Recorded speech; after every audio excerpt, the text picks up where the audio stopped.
Hey YouTube, JW. Got another knife I'll show you guys here today. It is a knife that I did a video on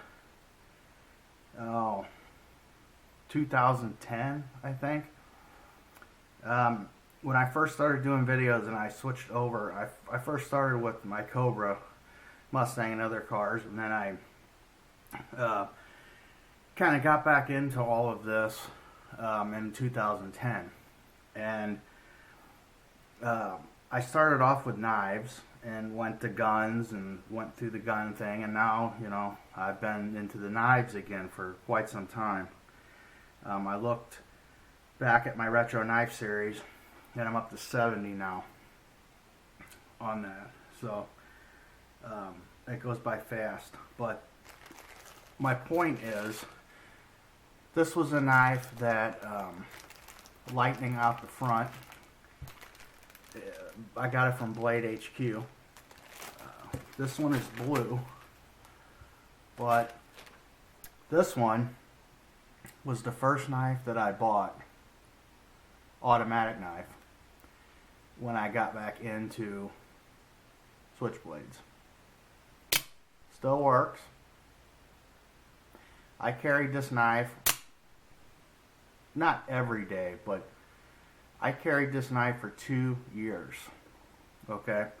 And I finally had to retire it because I don't know if I can get it to do it, but in my pocket, it won't do it now, but every once in a while that blade, when it was closed, would slip past and come out and deploy in my pocket by itself.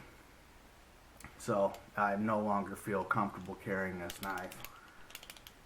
But as you can see, it still works good, fires good. And you can go way back on my channel and find this video. It's still on there. Way back in the 240p days, okay? How I said how much I liked this knife then, and I still do. Well, it's been in the drawer for a while, and I saw Blade HQ came out with these new colors out the front. They're both made in Taiwan, and they are identical. But there are a few little differences that I have noticed just right off the bat between these two.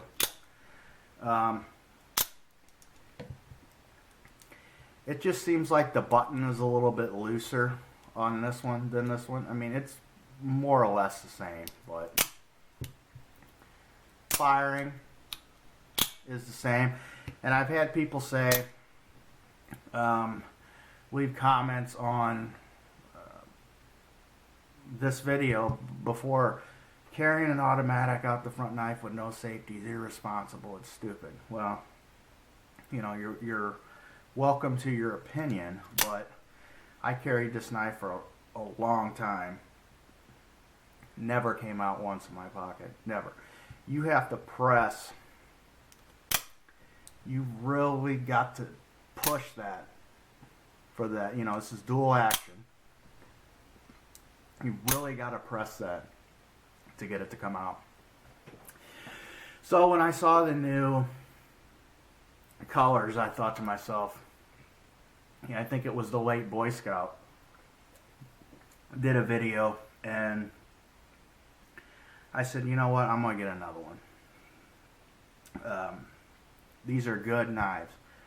I paid $37.95 through Blade HQ for this one, and I think when I bought this one it was $35, and that was in 2010.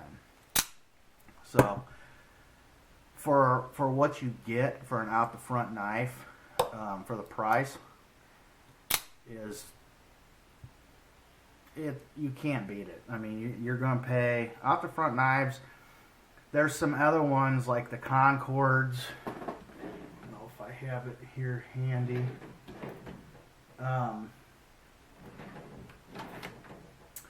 don't want to take too much time here in this video, but I don't know where the hell it is, but they're junk, okay? They're cool, they're novelty knives, but you don't want to carry it. these you can carry. And before they had a few colors, black, camo, but now they've got blue. I was originally going to get the red, but I saw this royal blue. I don't know. I really like red, but when I saw that blue, I had to have it. And they got all kinds of colors: gray, yellow, serrated blades, black blades, you name it. But, you know, it's only right side tip down carry. But, I mean, it is an automatic out the front knife. And you don't have to worry about this knife deploying in your pocket, I'm telling you. I carried this at work, construction work. Never had a problem. You can see this guy, you know. It's been used. You know, this is one knife I can honestly say that held up good, especially for the money. $35 for, you know, an out the front cool knife, especially with all the colors. I mean, even just to collect these now is pretty cool. I'll go over some of the specs with you. It is made in Taiwan. Dual action, aluminum handle scales. It's 8 inches overall, 3.2 inch blade, a 4.75 inch handle.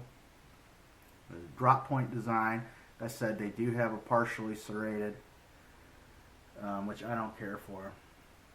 This satin blade finish, but some of them do have black. It weighs 3.9 ounces, and it is relatively slim. So, it's definitely not too heavy to carry all day.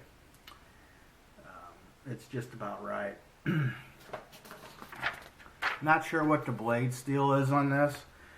Probably, I would say, a 440 type.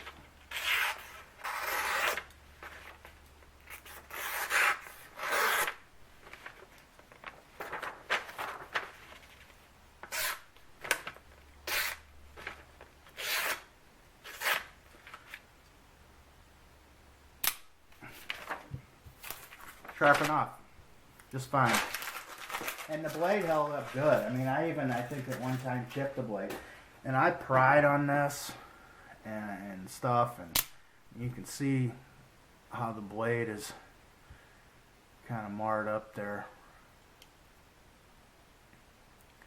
Tip held up good. It's a good blade design, and from everything I can tell,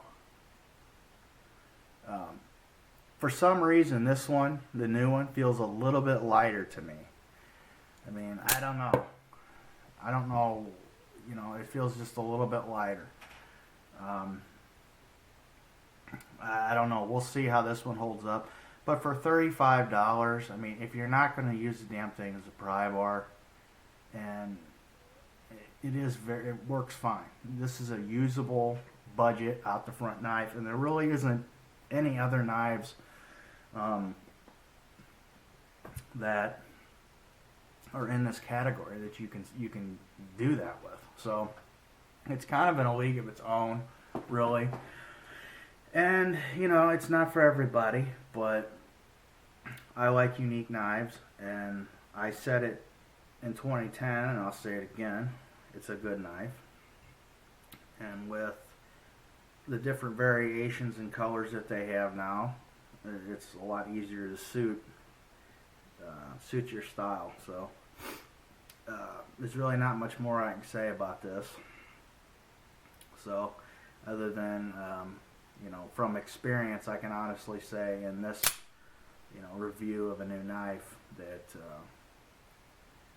as long as it's made to the same standards as what the other one was, which it seems to be, it looks identical. You can't go wrong. So they have them on a couple different websites. Blade Ops, I think, has them, but I went to Blade HQ because I like them. Their shipping is very fast, and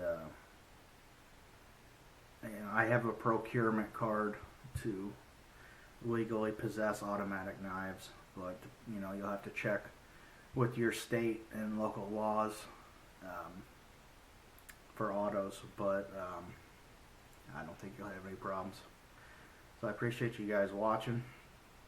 Follow me on Google+. Check me out on Instagram now.